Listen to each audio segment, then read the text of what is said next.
Welcome to TFI Global, the antidote to mass delusion. Ever heard of the rise and fall of an industrial giant faster than you can say steel? Imagine a tale of two titans, JP Morgan and Andrew Carnegie, forging an empire only to watch it crumble like a rusted relic a century later. How did US Steel, born from sweat and ingenuity of these American icons, go from top dog to 27th place in global rankings? And the cherry on top, why is it no longer red, white, and blue, but rather rising sun-colored, auctioned off to a Japanese firm right before the Christmas bells jingled? The company was auctioned off by its board of directors to the highest bidder, which in this case was a Japanese firm, Nippon Steel.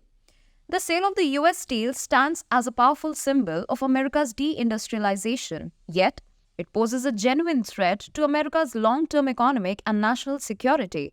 That threat compelled Senators J.D. Vance, Josh Hawley, to urge the Committee on Foreign Investment in the United States to block the acquisition, an appeal now echoed by the Biden administration.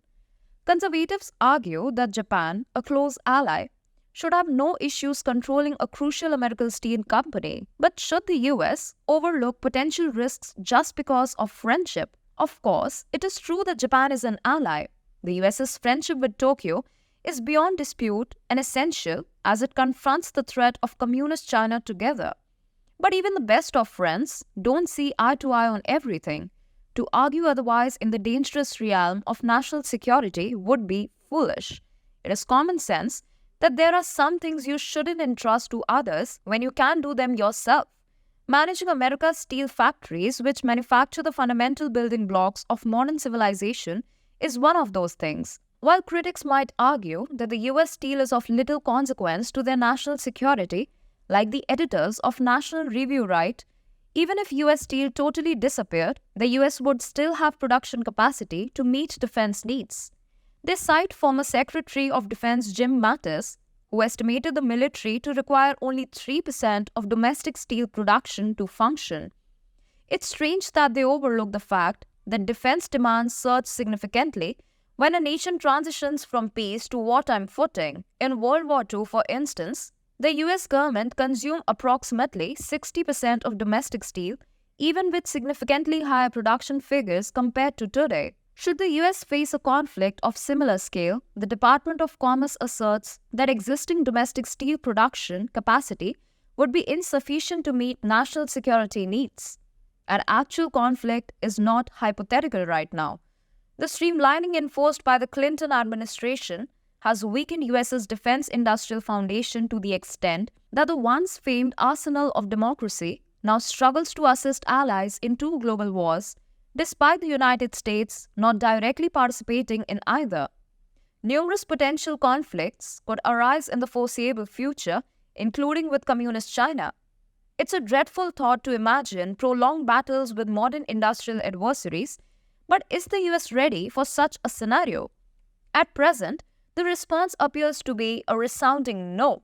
To alter their trajectory, they must forsake the short-sightedness and simplistic globalism so prevalent across both ends of the political spectrum. Far too many prioritize immediate profits while disregarding long-term strength and sovereignty. Yet, there's a distinction between addressing the present and neglecting the future, just as there is between domestic and foreign companies. Congress has been well aware of this reality for some time. That's why both Democrats and Republicans joined forces during President Ronald Reagan's tenure to strengthen CFIUS, posing a threat to national security.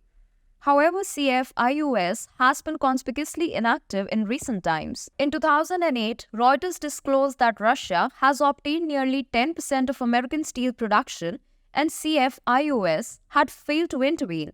Consequently, numerous factories and steel works faced closure. If US aims to uphold the resilience of their defense industrial base, it's imperative for CFIUS to fulfill its role.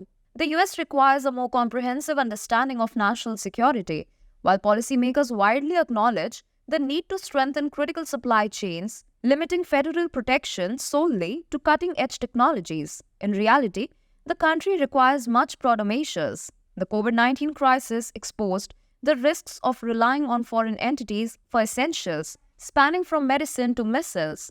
Their dependency might not seem perilous during peacetime, but can destabilize the entire country during crisis. Biden's disregard for foundational sectors like steel is a perilous misstep. In times of dire conflict, these sectors are the bedrock of the country's freedom's preservation.